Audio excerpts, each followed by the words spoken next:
Hello বন্ধুরা, আজকে একটা দারুণ জিনিস জানতে পারলাম যে দোকানে দোকানে টোটোতে করে কার্টুনে কার্টুনে মাল দিয়ে বেড়ায় না, সেগুলোকে নাকি হকার বলা হয়। আমি তো জানতাম সেগুলোকে সেলসম্যান বলা হয়। তো সেই তো এক দাদা আছে, যে 21 মাইলের দোকান, বড় হোলসেল দোকান। তোমার লম্বু বিস্কুট, তারপরে পাউরুটি, অনেক ধরনের খাওয়ার জিনিসপত্র তার দোকানের হোলসেল মাল দেয়।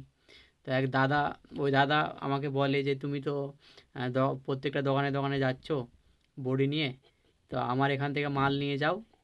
তোমার দিনে 400-500 টাকা এক্সট্রা এক্সট্রা কামাই হয়ে যাবে। তো আমি বললাম যে আমার তো গাড়ি নেই।